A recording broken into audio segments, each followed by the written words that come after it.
Hi everyone, this is Paul Zelizer of paulzelizer.com and back with another video. I don't know if it's summer or what it is, but I'm getting asked several times lately with clients and potential clients and people in my community.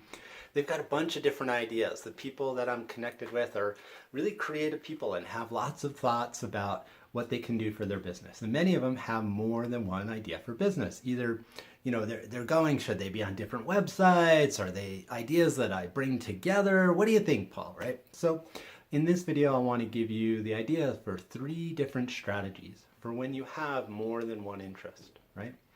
So I'm going to tell you what the 3 ideas or 3 approaches are, and then I'm going to give you 3 questions. I can't tell you which one's right for you, but I'm going to give you 3 questions, and they're going to help you determine what's a good strategy for your situation. The first, they're all begin with S, all 3 of them. And the first one is sequence, the second one is separate, and the third one is synthesize. So what do I mean by sequence? Sequence means you phase things out, right? You don't have to do everything at once.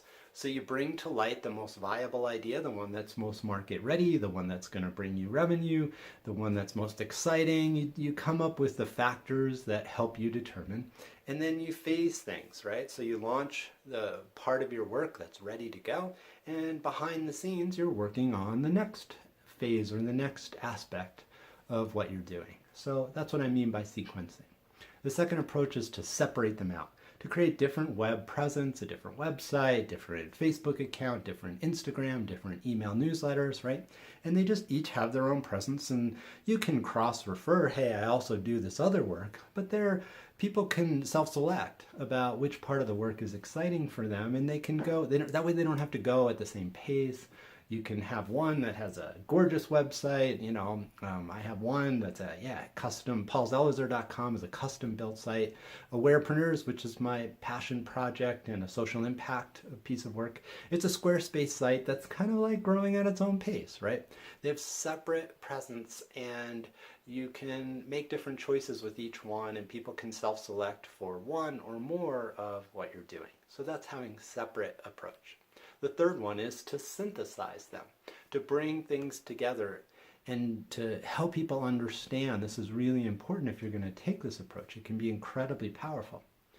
When I first started paulzelizer.com and I was focused on conscious business, and still am, spiritual marketing and wisdom-based business solutions and helping awareness-based businesses grow, I was one of the earlier people to do that. So if somebody typed in, spiritual business coach or spiritual marketing, right? The idea of bringing together spirituality or mindfulness or awareness with business and marketing was quite new when I started my business, and it's more common now, right? But that synthesis is a really powerful synthesis, right?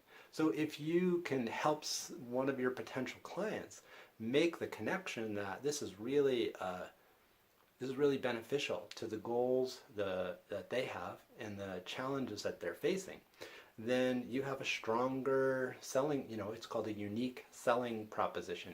Your value, by bringing them together to be able to help the people you want to help, if you can make that case, then synthesizing is a really good strategy. So 3 different strategies: sequence them, separate them, or synthesize them. Which is the right for you? Here's 3 questions that I use with clients to help them feel into what's the right choice for their situation. The first one is, what are you best known for, right? You don't have to be a slave to that, but pay attention to it. If people really know you in one kind of business, then it might make sense, depending on where you are developmentally, to really ride that wave, right? And then when you're ready to, either, synthesize them, or sequence them, add on when the time's right, or eventually you can work towards synthesizing them or create that other website. But just, what are you best known for? Just ask that question and let yourself be honest about it. Don't try not to judge the answer, but just let the information be data that can help inform your choice without being a slave to it. The second question is, what are you better trained for? Your official or formal is a better word, training, and your experience, right? I was talking to a client day before yesterday, or was it yesterday? Yesterday. And she was better prepared. She had several interests, but she was better prepared by her formal training, and she just worked with more clients. She said, boy, the clients that come in area A of her business, I know how to do that it's exciting, but she's basically saying I could do that with my eyes closed. There's another part of the work that is different. They're not completely, we talked about synthesizing them, and she may go that route. But that newer body of work, it's going to take time before she's really ready to handle a wide range of situations in area of interest B. So area of interest A, like she's just like, boom, give me clients. I'm excited. I can do that. Bring it on. And this one, boy, I've got some work to do to be as prepared, right? So your training and preparation. Again, try not to judge where you are, but just let it, who's equally prepared in everything they do, right? I don't know too many people about in that situation. And then the last one is, hey, impact on revenue, right? So I'm not obsessed about this question, and I don't want you to be a slave to it, but I care about your well-being, your ability to support your family, the ability to live a good life, and to at least ask the question, hey, if I go in a route of sequencing them out, what does that mean for what's likely to happen with my revenue? What does it mean if I separate them out? I have two different businesses. What does it mean if I bring them together, right? People could get confused, and I might actually harm my revenue as if I was like crystal clear, this is the thing I do. Or, boy, if I synthesize them well, there's a dynamic energy, this is really going to set me apart, and I think my revenue is really going to go up, right? Don't do it just for the revenue, but please, we're entrepreneurs here. At least I'm an entrepreneur. I want to make the world a better place. I want you to make the world a better place, but I want you to, live well while you're doing it. So let's pay attention to that question. So if you look at these three different approaches, sequencing, separating it out, or synthesizing, and then these three different questions, right? What are you best known for? What are you best trained for? And how is it going to impact your revenue? Things can start to get clearer much more quickly than, oh my gosh, I have all these ideas and I don't know what to do with them. So I hope this is helpful.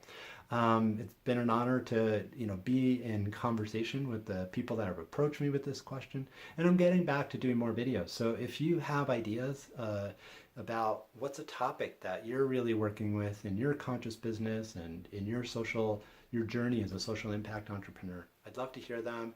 You can get a hold of me through paulzelizer.com. Just info@paulzelizer.com is my email.